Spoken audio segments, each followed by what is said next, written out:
Pole সেরাত, একটা bridge, যেই ব্রিজটা দিয়ে কোনো গাড়ি চলবে না। এটা চুলের মতো হালকা হবে, হীরার চেয়েও ভয়াবহ ধারালো হবে। যেই পোল সেরাত 30,000 বৎসরের রাস্তা হবে। এটা পার না হয়ে কেউ জান্নাতে যেতে পারবে না। ইচ্ছে করলেই যে আপনি পার হয়ে যাবেন, না, পারবেন না। এই 30,000 বৎসরের রাস্তার ফুলসেরাতে 7টা চেকপোস্ট থাকবে। কটা চেকপোস্ট? সাবজেক্টের নাম চেকপোস্ট। বলেন আমার সাবজেক্টের নাম কি? এটা মনে রাখেন, এটার উপরে কথা বলবো। সাবজেক্টের নাম কি? চেকপোস্ট।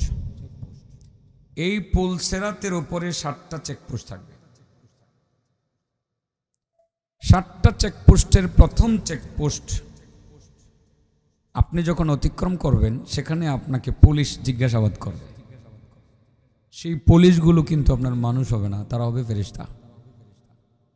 দুনিয়ার চেকপোস্টে পুলিশগুলোকে সময়ে বোকা বানানো যায়, সময়ে ফাঁকি দেওয়া যায়, কিন্তু ওই চেকপোস্টে যারা থাকবে তারা হবে ফেরেশতা। ফাঁকি দেওয়া সম্ভব না।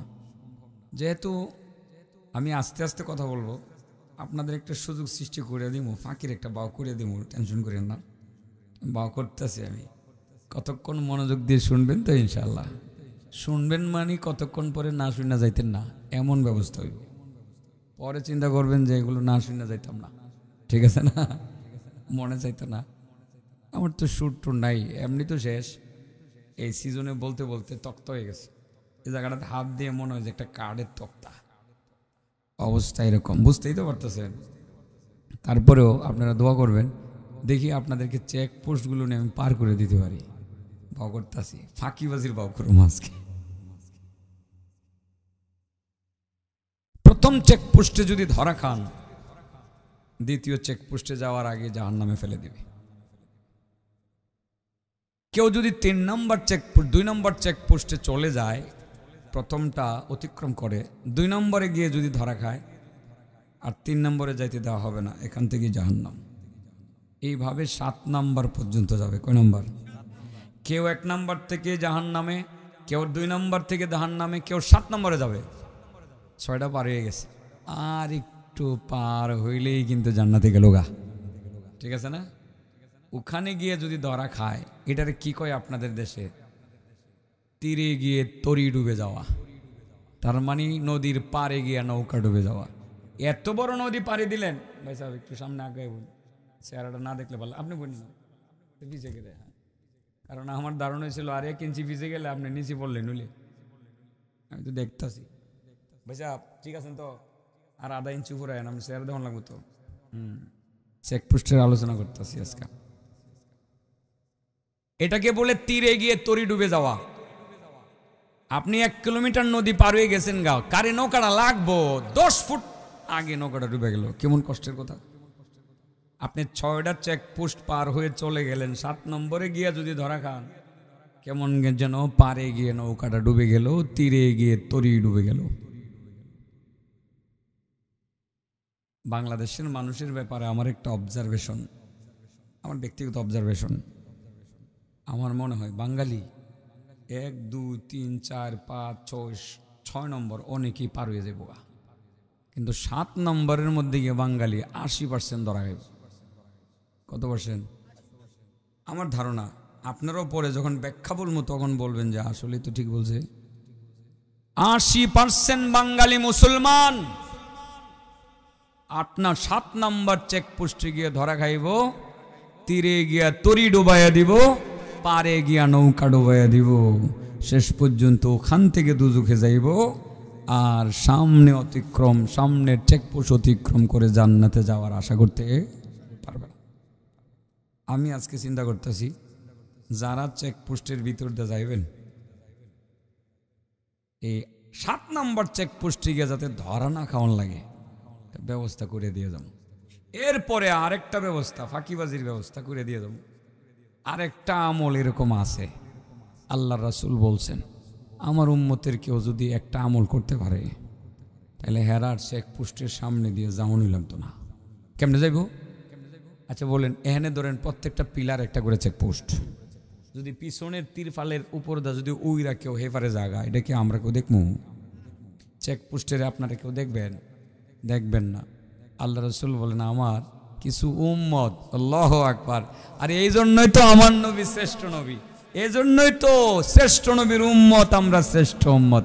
রাসূল বলেন আমার কিছু উম্মত আছে, এরা একটা মাত্র আমল যদি যত্ন সহকারে করতে পারে, চেকপোস্টের ভিতর দিয়ে যাওয়ানোই লাগতো না, চেকপোস্টের উপর দিয়া পাখির মতো উড়তে উড়তে বিনা হিসাবে জান্নাতে চলে যাবে।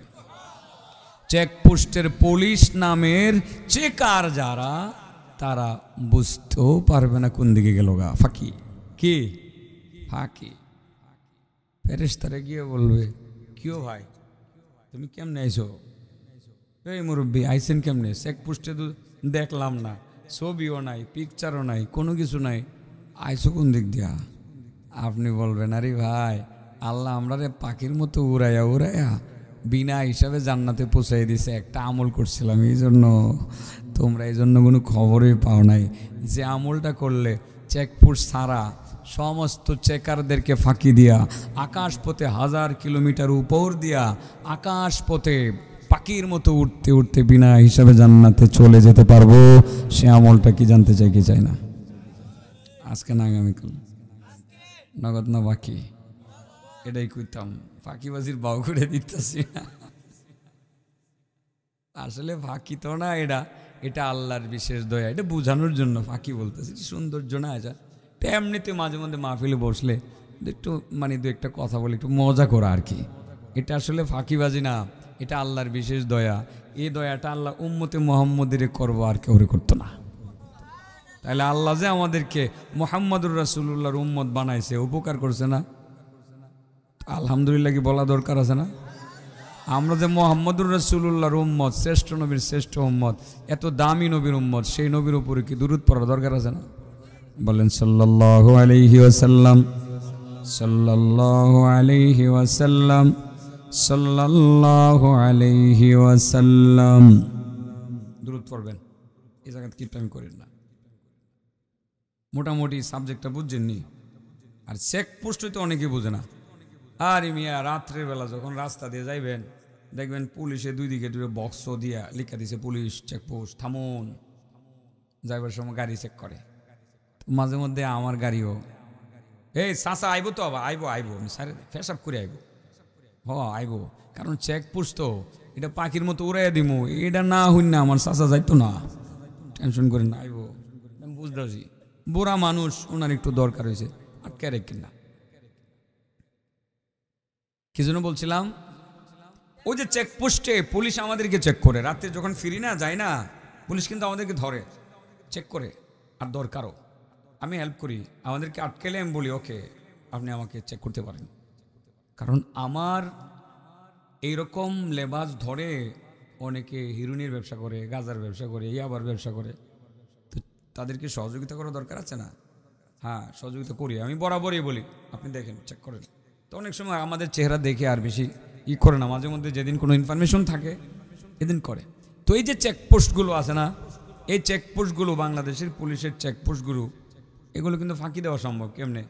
বৈরব দিয়ে গেলে আপনার যদি ওই বৈরবের কাছাকাছি জায়গাতে যদি চেক দেয়, তো আমরা কটিয়ে দিয়ে একটু গুরুন্ডি দিলে আমি মাস্টার বাড়ি হইয়া চালাক সরিয়ে নরসিংদী ঢুকে যেতে পারি। অসম্ভব, বাংলাদেশে এগুলো সম্ভব, সিফা সাফা রাস্তা দিয়ে সম্ভব, কিন্তু এগুলো আবার সৌদি আরবের রাস্তাতে সম্ভব না। সৌদি আরবের রাস্তা যেভাবে করছে, এক লাইনে করছে, নাইমা ডাইনিভাবে যাবেন, খবর নাই, খবর আছে, পারবেন না আপনি। তারপরেও বিশেষ ব্যবস্থাপনায় আল্লাহর রহমতে চেকপোস্ট ফাঁকি দেওয়া যায়। আমি মনে হয় গতবারের ওয়াজে এমন একটা চেকপোস্ট ফাঁকি দেওয়ার গল্প কইছিলাম। আচ্ছা আমি যদি একটা গল্প কইলাই আপনারা মাইন্ড করতেন না তো? এটার মধ্যে একটা শিক্ষণীয় বিষয় আছে। এই গল্পটা আমার, এটা কার? 2011 সাল। কত সাল? 11 সাল। মক্কায় গেলাম হজ করতে। তো আমার একটা অভ্যাস হলো, মক্কায় গেলে আমার তায়েফে যাওয়ান লাগবে। তায়েফ প্রতিবারই আমার একবার যাওয়ান লাগে। গতবারও গেছি, গতবার গিয়ে অবশ্যই জামালাত পড়ছি, এরপরেও গেছি, ইনশাল্লাহ এবারও আল্লাহ নিলে যাবো। তো তায়েফে 11 সালে আমার দাড়ি কালা হই, আর সৌদি আরবের পুলিশের একটা নীতি হইলো, হজে যারা যা এদেরকে তায়েফে ঢুকতে দেয় না। কেন ঢুকতে দেয় না? কারণ তায়েফ গেলে আবার ফেরত আসবে না, থাকবে, চাকরি করবে, এরকম মনে করে আর কি বাঙালিদেরকে, বা অনেককে এরকম মনে করে। আমি একটা গাড়িরে বললাম, প্রাইভেট গাড়িরে বললাম, ভাই তুমি আমারে তায়েফ নিয়ে যাইবা। ওকে ইনশাআল্লাহ নিয়ে যাব। আমি বললাম কত? সে বললো, আরবিতে বললো আর কি, খামসুমিয়া। খামসুমিয়া মানে 500, খামসুমিয়া রিয়াল, 500 রিয়াল। আমি বললাম ইনশাআল্লাহ, আলহামদুলিল্লাহ, ঠিক আছে, 500 রিয়ালে এখন হয়তো 15,000 টাকার বেশি হয় না, তাই না? 15,000 টাকার বেশি হয়। তো আমার কথা হইলো যে তাইফে যাবো, 500 রিয়াল আমার গেলে যাব, অসুবিধা নাই। হ্যাঁ না, রাজি হইয়া আমারে কয়, হ্যাঁ না চেকপোস্ট সাদিক বাংলাদেশি হাজি। আমি বললাম হ্যাঁ না চেকপোস্ট। সে ইংরেজিতেই বললাম, এখানে চেকপোস্ট আছে। আমি বললাম কী হয়েছে, চেকপোস্ট আছে? চেকপোস্টে যদি তোমারে আটকায় দেয় তাহলে আমার দোষ নাই, আমার ভাড়া দেওয়া নেব। বললাম নিবি বোধে, কি আছে এনে? তাইফে যাওয়ার আগে চেকপোস্ট আছে। সৌদি আরবের চেকপোস্টে একজন পুলিশ যথেষ্ট, হাজার হাজার গাড়ি নিয়ন্ত্রণ করে, কারো ক্ষমতা নাই তার আঙ্গুলের ইশারার বাইরে চলার। সাথে সাথে মামলা, সাথে সাথে জরিমানা। যত বড় মন্ত্রী এমপির পোলা হন, কারো বাবার ক্ষমতা নাই সৌদি আরবের চেকপোস্টে গিয়ে মাস্তানি করবো, মন্ত্রীরও না। ঠিক বলছি না ভাইজান? ঠিক বলছি। তাই আমি বললাম ভাই, তো পরে চেকপোস্টে ধরা গেলে কি হইব? যদি আটকায় দেয় তাহলে দায়িত্ব তোমার। আমি বললাম আমার। বলে আটকায় দিলে কি আমার আর ফেরত আইতে দিত না, জেলে দিব? কোনা জেলে দিত না, কি করবো, মক্কাত ফেরত পাঠাই দিব। বললাম তাইলে অসুবিধা নেই, ফেরত পাঠাইলে পাঠাইবো, আমার টাকা গেলে যাইব, আল্লাহ ভরসা যাই। দিহি যে আসলে যাইতে আছে চেকপোস্ট দিয়ে গাড়ি লাইন দূরে, গাড়ি একটা পুলিশ খালি ইশারা দে চলে, ইশারা দে থামে, এক আঙ্গুলে সব চলে, এক আঙ্গুলে সব চলে। গাড়ি একটা চেক করে ছেড়ে দিছে, আমার সামনে 2 গাড়ির আটকায় ঘুরাই দিছে, ফেরত দিছে, আর দিত না, তাই ভেজে গেল। সামনে আমার আর 2টা গাড়ি। কটা গাড়ি? আমি তো টেনশন, ভিতরে পালপিটেশন শুরু হয়েছে। এই চেকপোস্ট যদি বাংলাদেশ হইতো, রাস্তা ঘুরে আরেক রাস্তাতে গেলাম বলে, কিন্তু হেন এ বাও নাই, দরে কাইতেই হবে। পরে আপনার আমি ড্রাইভারে বললাম, শায়েখ উতলু মিনাল কোরআন, কোরআন থেকে পড়ো। হ্যাঁ আমার দিকে শায়েখ, কি পড়তাম? আমি বললাম ফাগশাইনাহুম ফাহুম লা ইউবসিরুন, ফাগশাইনাহুম ফাহুম লা ইউবসিরুন। আমার নবী যখন মক্কা ছেড়ে মদিনায় গেছিলেন, সারা ঘর আমার নবীর, সারাটা ঘর চতুর্দিক থেকে এরা ব্যারিকেড দিছিল নি। আমার নবী বাইরে গেছিল কেন চোখের সামনে, হেরা ধরতেছে, এই আয়াতটা পড়তেছিল, ফাগশাইনাহুম ফাহুম লা ইউবসিরুন। এই আয়াত পরে পরে আমার নবী বালু ছিটায় দিয়েছিলেন তাদেরকে, মুহূর্তের মধ্যে তারা সাময়িক অন্ধ হয়ে গেছিল, সুক্কালি কুসলায়, আর কিছু দেয় না। এই বাগে আমার নবী মদিনার উদ্দেশ্যে রওনা। আমি যখন ড্রাইভারে বললাম ড্রাইভার পড়ো, হ্যাঁ না হাসতে শুরু করছে, হাসে আর পরে ড্রাইভিং করে, আর পরে ফাগশাইনাহুম ফাহুম লা ইউবসিরুন। বুড়া ড্রাইভার আর কি, দাড়ি সাদা, হ্যাঁ হাসে আর পরে। সামনে গাড়ি মাত্র একটা, আর আমি খালি মাথা নিচে দিয়ে আল্লাহ আল্লাহ করতেছি, আর এই আয়াতটা পড়তে আছে। সামনের গাড়িটা যাওয়ার এটারে ইশারা দিয়ে সাইরা দিছে, সাইরা দিয়ে আর মোবাইলের মধ্যে একটা রিং বাজে, মোবাইল বাজে করে, হ্যালো, ওই যে আমি দেখছেন না আমার দিকে, এদিক থেকে এদিকে ফিরে গেছে, হ্যালো হ্যালো, এ কইতে আছে, হ্যালো হ্যালো কইতে কইতে আমার গাড়ি গেছে। হ্যাঁ নো, ফাঁকি দেওয়ার ব্যবস্থা হয়েছে। আসলে সব কিছুর মালিক আল্লাহ। আমি ঠিকই তাইফ ঘুরে আসি, এখন আর আমার আটকায় না, যাইতে আটকায় না, দাঁড়িয়ে ধরে সাদা হয়েছে, ভাবছে এটা বুড়া হয়েছে, এটা আর থাকতো না, এখন আমার আইবার সময় আটকা, গতবারও আটকাইছে, আইবার সময় আমার ছেড়ে দিছে। যাই হোক, এখানে আমি একটা বিষয় বলার জন্য বলছি, বোঝানোর জন্য বলছি। এক তো আল্লাহ যদি সহায় হয়, আপনি যে কোনো চেকপোস্ট ফাঁকি দিবেন, আল্লাহ দেওয়াইব, ঠিক না ঠিক? 2 নম্বর, আমার নবী যে মদিনায় গেছিলেন, এদেরকে যে ফাঁকি দিয়ে গেছিলেন, চোখ যে এদের অন্ধ হয়ে গেছিল, নবী তার রুমের মধ্যে কারে রেখে গেছিলেন? আলীরে। কারে? তো নবী তো জানতেন যে কাফেররা আমারে মারতে হইতেছে, আমারে না আলীরে মারব। তো নবী ইচ্ছাকৃতভাবে আলীরে মাইরা লাগ এটা চাইছিলেন? চাইছিলেন না। তাহলে আমার নবী এই কাজটা কেন করলেন? আসলে অনেকে ভুল বুঝে, কিন্তু না, আমার নবী ভুল করেন নাই। আমার নবী জানতেন যে আলীকে মারবে না, কারণ ওনার জানা কোত্থেকে জানতেন? উনি কোত্থেকে জানতেন? উপর থেকে জানতেন। তবে প্রশ্ন হলো নবী আলীকে কেন রেখে গেছিলেন? এটা আপনার একটা চেকপোস্টের আলোচনায় আসবে, এই জন্য অগ্রিম বলে ফেলতেছি। আলীকে কেন রেখে গেছিলেন? আলীরে বলছিলেন, আলী আমি জায়গা, তুমি যাইও না। আলী আমি যদি জায়গা, মানুষ কাফের মুশরিক ইহুদি নাসারা সব আমার কাছে টাকা পয়সা আমানত রাখছে। এখন যদি আমি জায়গা, হেরা জানে, হেরা কইব যে মোহাম্মদ আমরা টাকা পয়সা লইয়া ভাগছে। আলী তুমি আইবা অনেক পরে, এমুক জায়গাতে অমুকের টাকা, অমুক জায়গাতে অমুকের টাকা, অমুক জায়গাতে অমুকের স্বর্ণ আমি রাখা তুইছি। তুমি এই কয়দিনে যে কয়দিন লাগে সবার আমানত যার যার ঘরে পৌঁছাইয়া দিয়া ঠান্ডা মাথায় তুমি মদিনায় আইবা, এরপরে তোমাকে আমরা রিসিভ করে নেব। সুবহানাল্লাহ। কত গুরুত্ব দিয়েছেন আমানতকে, কিন্তু আজকাল আমরা আমানতকে গুরুত্ব দেই না। জানেন, আপনি একজনের আমানত নষ্ট করেছেন 1 টাকা। ক টাকা? 70-80 বছরের নামাজ রোজা হজ জাকাত সাদাকা একটাও আল্লাহর দরবারে কবুল হবে না। শুধু 1 টাকা আমানত খেয়ানত করেছেন, সেই অপরাধে সেই দায়ে আপনাকে জাহান্নামে যাওয়া লাগবে। বিষয়টা বোঝানোর জন্য বলছি। তাহলে চলেন এবার চেকপোস্টে যাই। কোথায় যাব? চেকপোস্টে যাব। কোথায় যাব? কটা চেকপোস্ট? কটা? 7টা। বাঙালিরা অধিকাংশই 6 নম্বর পার হয়ে যাবো গা। কয় নম্বরে গিয়ে ধরা খাইব? 7 নম্বরে। তো আমার কথা হইল যে 7 নম্বরে গিয়ে 1 নম্বর দিয়ে যাইতাম হয় না। এমন একটা আমলের কথা বলে দেব যে আমলটা করলে আল্লাহ রাসূল বলেছেন পাখির মতো উড়ে উড়ে সব কটা চেকপোস্টের চেকারদেরকে ফাঁকি দিয়ে বিনা হিসাবে জান্নাতে চলে যাওয়া সম্ভব হবে। ওই আমলটার কথা বলে দেব। এই আমলটা ইনশাল্লাহ আমরা নগদ শুরু করবো না, বাকি একেবারে নগদ। আমি যখন থেকে বলি তখন থেকে শুরু করবেন তো ইনশাল্লাহ। একদম সহজ। এর জন্য একটা টাকাও খরচ করতে হবে না, এর জন্য উজুও করা লাগবে না, এর জন্য বিশেষ কোনো কষ্টই করা লাগবে না। অগ্রিম আমার সাথে কথা দেন, কারা কারা আমলটা করবেন? আলহামদুলিল্লাহ, হাত নামান। এবার কই আপনাদের অবশ্যই তর সইতাছেন, আমি বুঝতেছি। কইবেন যে তাড়াতাড়ি আগে উড়াইয়া দেন, আগে উড়াইয়া দেন। আমি সিরিয়ালে কমু। আগে নর্মালি যে চেকপোস্ট দিয়ে যাইবেন, যদি কোনো কারণে যাওয়া লাগে, এগুলোর কোন চেকপোস্টে কী জিজ্ঞাসা করা হইব এগুলো জানানো লাগতো না।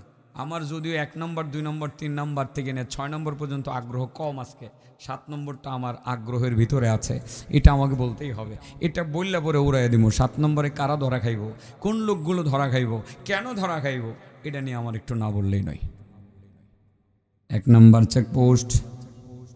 1 নম্বর চেকপোস্টে যাওয়ার পরে ফেরেশতা একজন আপনাকে দেখে বলবে, আল্লাহর বান্দা তুমি ফুলসেরাত পার হওয়ার জন্য আসলাম। আমাদের এই ফুলসেরাতের মধ্যে 7টা চেকপোস্ট আছে। প্রথম চেকপোস্টের দায়িত্বে আমি আছি।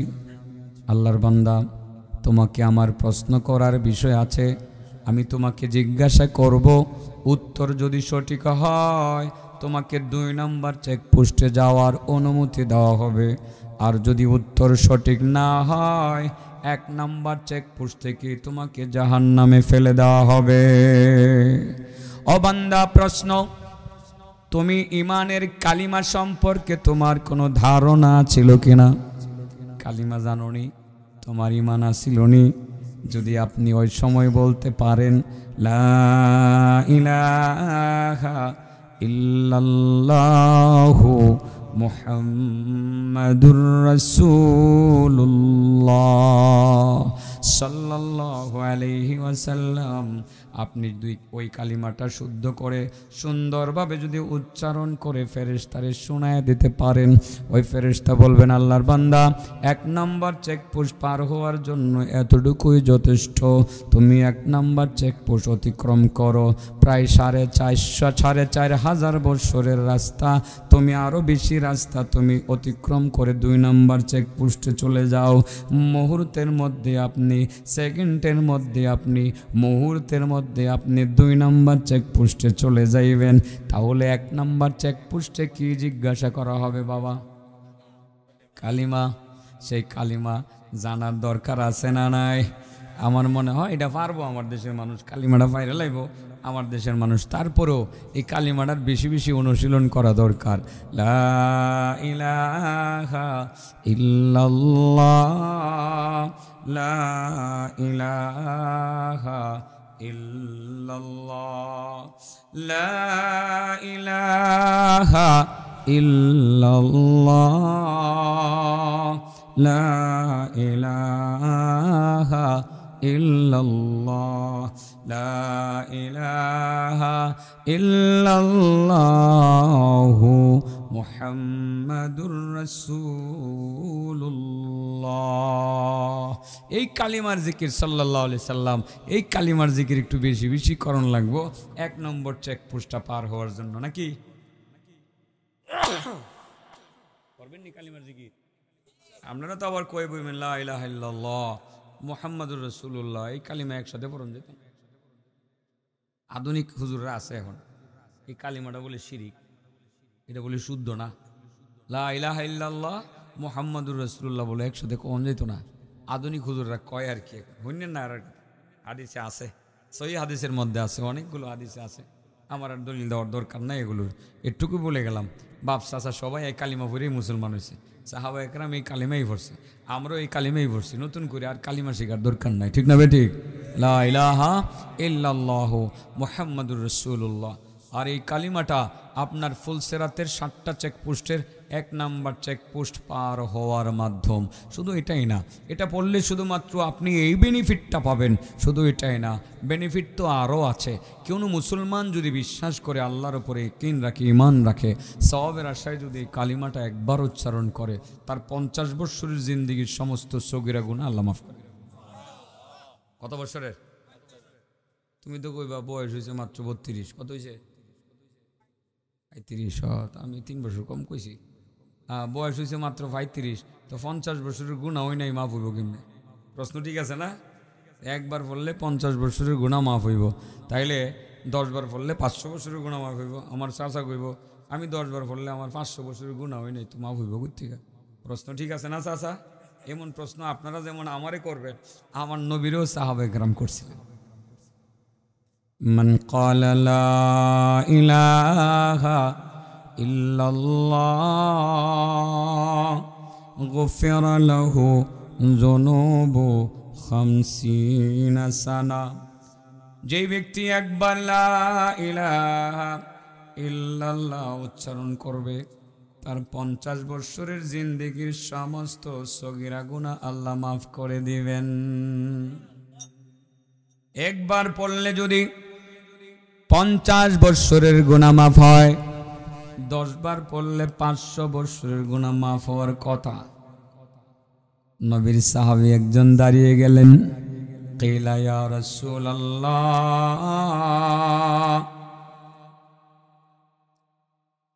মান লাম তাকুন লাহু যুনুবু 50 সানা। নবী গো, আপনার উম্মতের বহুত উম্মত আছে 50 বছর বয়স হয় নাই, একবার পড়লে যদি 50 বছরের গুনাহ মাফ হয়, 10 বার পড়লে 500 বছরের গুনাহ মাফ হবে, এটাই তো স্বাভাবিক। ইয়া রাসূলুল্লাহ, ইয়া হাবিবাল্লাহ, হিসাবে কোনো ভুল হইতেছে কিনা, অঙ্কের মধ্যে কোনো ভুল হইতেছে কিনা? নবী গো, এটা কেমন কথা? একবার কালিমা পড়লে 50 বছরের গুনাহ মাফ হবে কোত্থেকে? বয়স মাত্র 35, আর 15 বছরের গুনাহ নাই, মাফ হবে কোত্থেকে? 10 বার পড়লে 500 বছরের গুনাহ মাফ হওয়ার কথা, বয়স মাত্র 80 না 75? কত? চাচার বয়স কত? 75? আমি মিলাই লাইতেছি আস্তে আস্তে। বয়স মাত্র 75, 10 বার পড়লে 500 বছরের গুনাহ মাফ হবে কোত্থেকে? ইয়া রাসূলুল্লাহ, ইয়া হাবিবাল্লাহ, হিসাবের মধ্যে কোনো ভুল ত্রুটি হইতেছে কিনা যদি দয়া করে বলতেন। আমার নবী কি হিসাবে ভুল করব?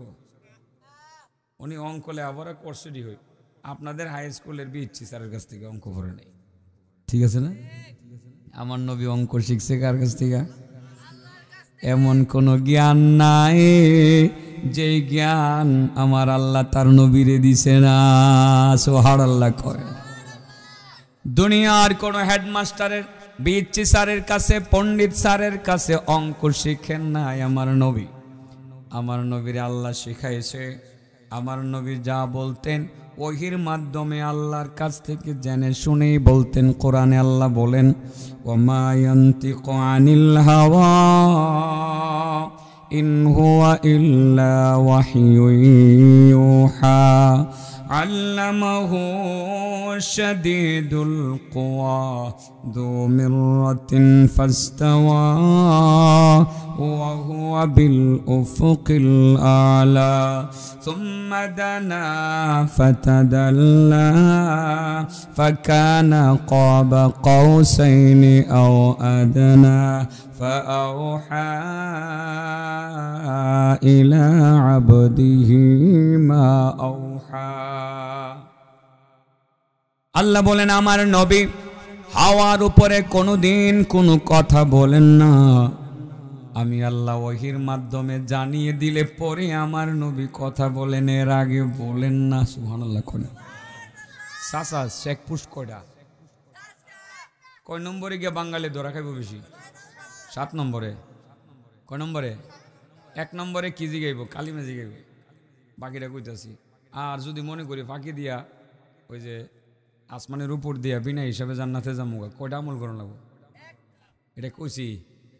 আরে এর ভিতরে বাইরে যাবো সব ইনশাল্লাহ। এটাও কম। এখন সিরিয়ালে যাইতেছি না, এই সিরিয়ালে সবাইব একটা বাদ যেত না। আমার নবী সাহাবায়ে কেরামদেরকে বলেন, সাহাবাকে বলেন, সাহাবী তুমি সঠিক প্রশ্ন করেছো। সাহাবী বললেন, ইয়া রাসূলুল্লাহ মান লাম তাকুন লাহু যুনুবু 50 সানা।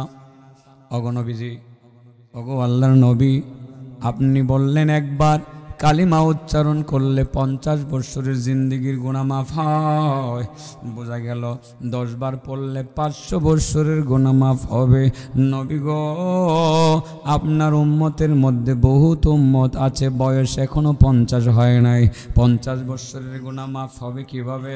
10 বার পড়লে 500 বছরের গুনাহ মাফ হবে কিভাবে? কারণ তার বয়স তো তার 100 বছর, 60-70 বছর হয় নাই। নবী বলেন, সাহাবী তুমি প্রশ্ন ঠিকই করেছো, আমার উত্তরও জানা আছে। এই উত্তরটা আমার আল্লাহর কাছ থেকে আমি শিখেছি।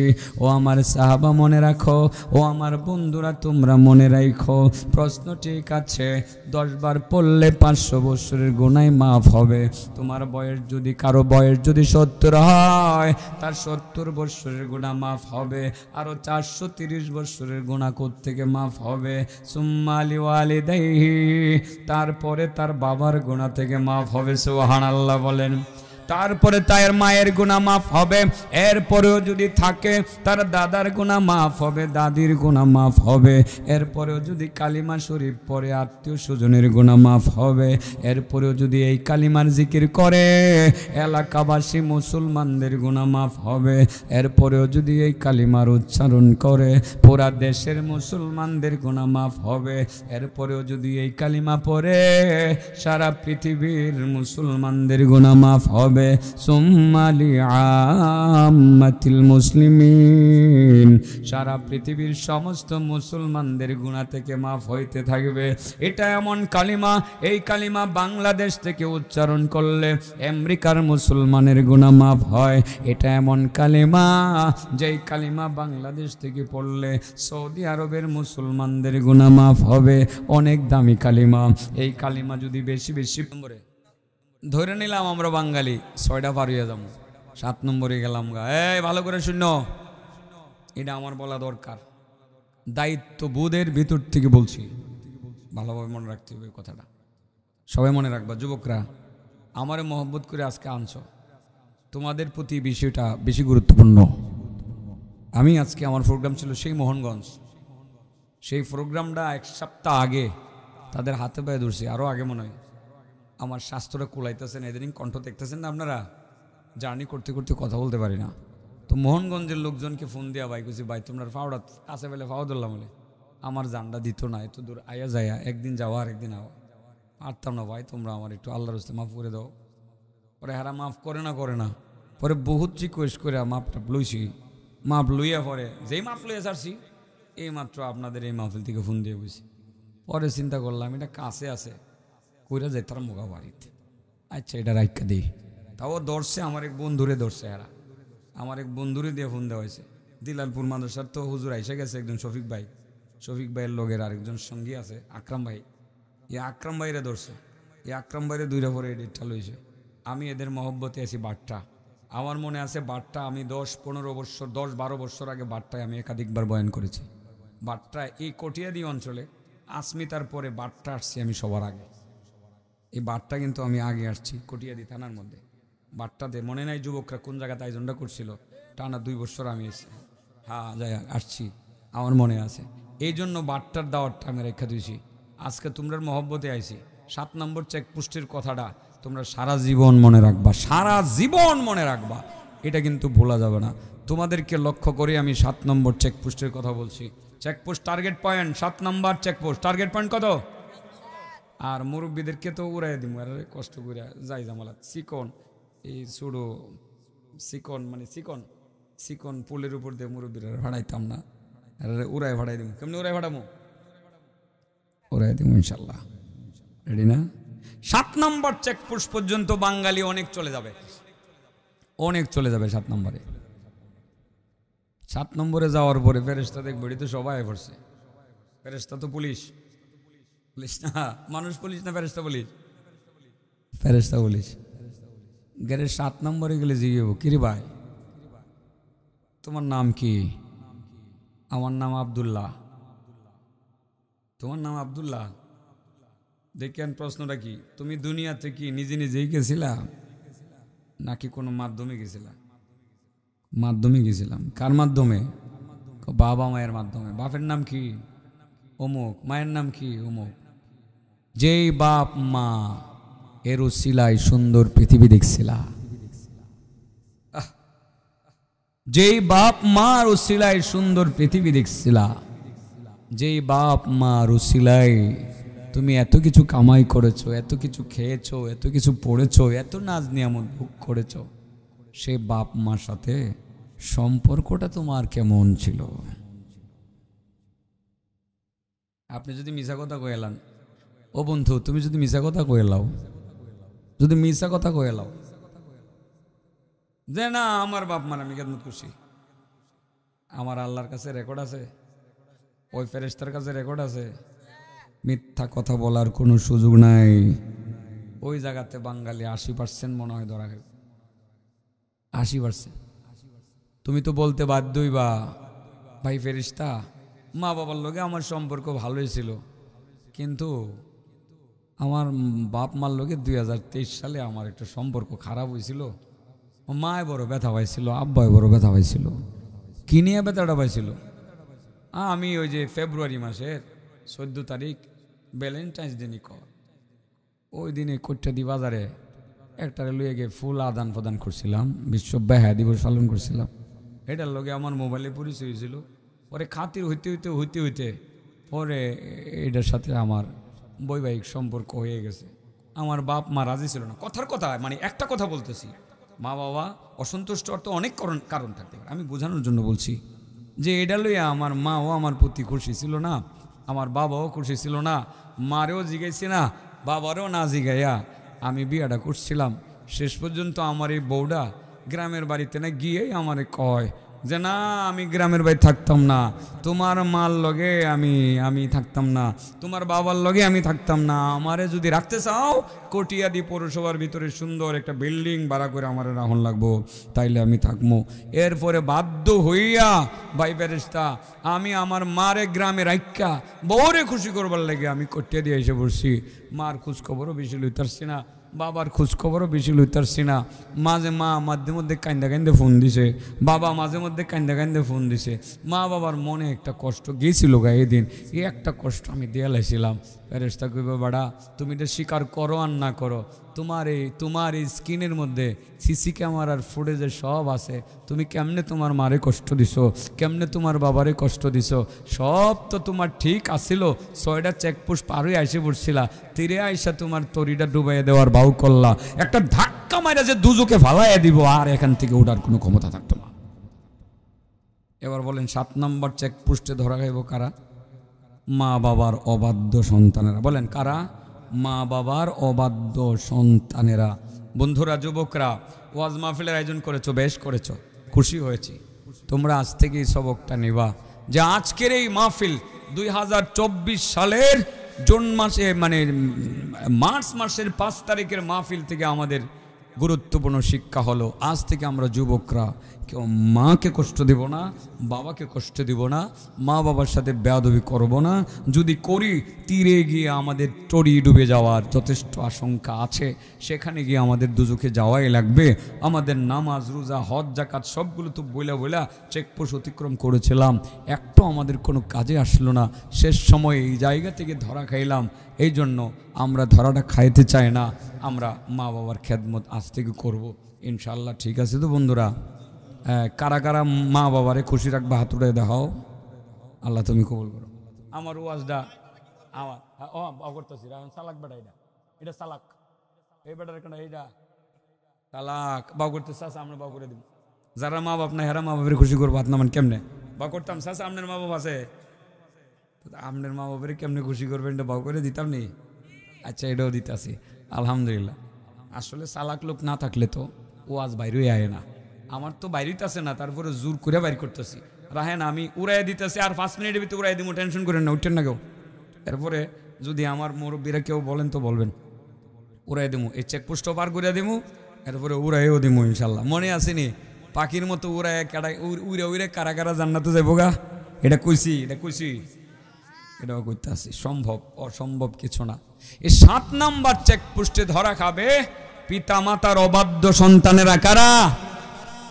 তো যারা মা বাপ মরে গেছে গা, এখানে একটা প্রশ্ন আমার চাচার ভিতরে গুরুত্বপূর্ণ প্রশ্ন, কিন্তু যে আমার মা বাপ তো মারা গেছে, এখন আমি তো আমার মারে কষ্ট দিয়েছিলাম, হ্যাঁ হইতে পারে আমার বাবারে আমি কষ্ট দিয়ে ফেলছিলাম, এখন এটা শুদ্রামো কেমনে? ঠিক আছে না?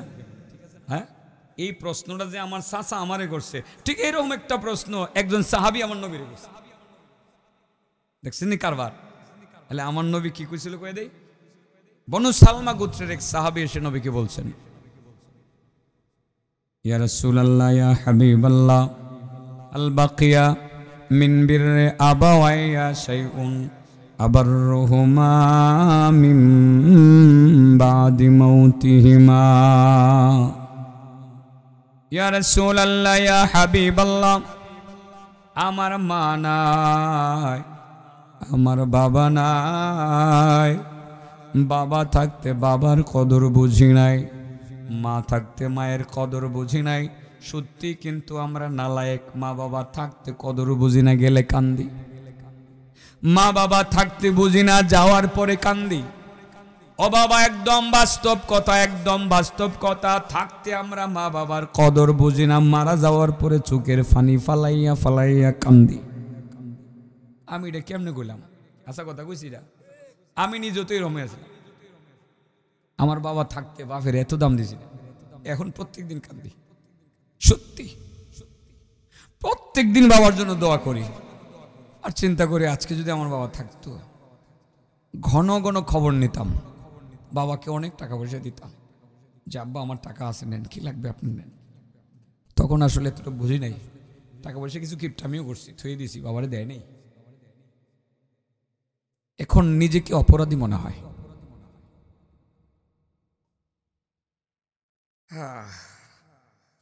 সাহাবী বললেন, ইয়া রাসূলুল্লাহ, আমার মা বাবা নাই, থাকতে বুঝি নাই, এখন আমার মা বাবার হক আমি কেমনে আদায় করবো? মা বাবার হক কি এখন আমার উপরে আছে? রাসূল বলেন, দেখো সাহাবী, তোমার মা বাবা মারা গেল, তুমি যতদিন এই দুনিয়াতে আসো, তোমার মা বাবা কবরে যাওয়ার পরে তোমার উপরে তাদের হক আছে, হেরার হক কমে না। তুমি যতদিন এই দুনিয়ায় থাকবা ততদিন তোমার উপরে তাদের হক থাকবে, তাদের হক নষ্ট হবে না। কয়টা হক আছে? 5টা হক। বলেন কয়টা হক? আল্লাহ রাসূল বলেন, সাহাবী, তোমার মা নাই, তোমার বাবা নাই, তারপরেও তোমার উপরে তোমার মা বাবার 5টা হক আছে। তুমি যদি এই 5টা হক দুনিয়াতে তুমি থাকা অবস্থায়, তারা মারা গেছে, এরপরেও যদি তুমি আদায় করো, তোমার মা বাবা চলে গেছে কথা ঠিক, সেখান থেকে তোমার মা বাবা তোমার প্রতি খুশি হয়ে যাবে। খুশি করতে পারবেন নি? সবটি তো আর কইতাম না, একটা কয়লাই। এক নাম্বার হলো আসসালাতু আলাইহিমা। ও সাহাবী, তোমার মা নাই, তোমার বাবা নাই, তোমার মা বাবার হক তোমার উপরে রয়ে গেছে 5টি। এর মধ্যে একটা হক হলো তোমার মা বাবার জন্য তুমি দোয়া করবা। আল্লাহ নিজেই শিখিয়ে দিয়েছে, বলেন রব্বির হামহুমা কামা রব্বায়ানি সগীরা। রব্বির হামহুমা কামা রব্বায়ানি সগীরা। ওগো আল্লাহ, আমার মা বাবার প্রতি তুমি দয়া করো, তারা যেমন ছোটবেলা আমার প্রতি দয়া করেছিলেন। যখন এই দোয়াটা কোনো সন্তান মৃত মা বাবার জন্য করার লগে লগে সারা দুনিয়াতে যতগুলো পাহাড় আছে, একটা নয়, দুইটা নয়, তিনটা নয়, সারা পৃথিবীর মধ্যে যতগুলো পাহাড় আছে সমস্ত পাহাড় পরিমাণ নেকি মা বাবার আমল নামায় আল্লাহ রাব্বুল আলামিন নগদে জমা করে দেন। আল্লাহ রাব্বুল আলামিন মা বাবারে দেখায় দেন, এই দেখো তোমার নেকি সারা দুনিয়ার সমস্ত পাহাড় পরিমাণ নেকি তোমার অ্যাকাউন্টে জমা হয়ে গেল। মা বাবা বলতে থাকে, আল্লাহ আমার বাড়ি ছিল বাট্টা, আমি একজন খেটে খাওয়া দিন মজুর ছিলাম, ওগো আল্লাহ এত নেকি তো আমি করছি না, কোথায় থেকে আসলো আমার অ্যাকাউন্টে এত নেকি? আল্লাহ রাব্বুল আলামিন বলে দেন, তোমার সোনার সান একটা ছেলে রেখে আসছো, বুড়া হয়ে গেছে, তোমার সন্তানটা 75 বছর বয়স হয়ে গেছে, তোমার এই ছেলেটা আজকে তোমার জন্য তোমাদের জন্য দোয়া করেছে, রব্বির হামহুমা কামা রব্বায়ানি সগীরা। সাথে সাথে মা বাবা এতগুলো নেকি পাইয়া খুশি হয়ে যায়, আল্লাহর কাছে বলে, আল্লাহ আমার সোনার সান ছেলেটা আমার জন্য এত বড় নেকি পাঠানোর ব্যবস্থা করলো, আল্লাহ গো আমার সন্তানের প্রতি আমি খুশি হয়ে গেলাম। আচ্ছা তাহলে আমনে মা বাবারে খুশি করবেন কেমনে? রব্বির হামহুমা বলি মন থাকবো, ব্যবস্থা হয়েছে আপনার হয়েছে। ওই যুবকরা, তোমরা মা বাবারে খুশি করবা কেমনে? এখন খেদমত কইরা তাদের কথাবার্তা শুন না।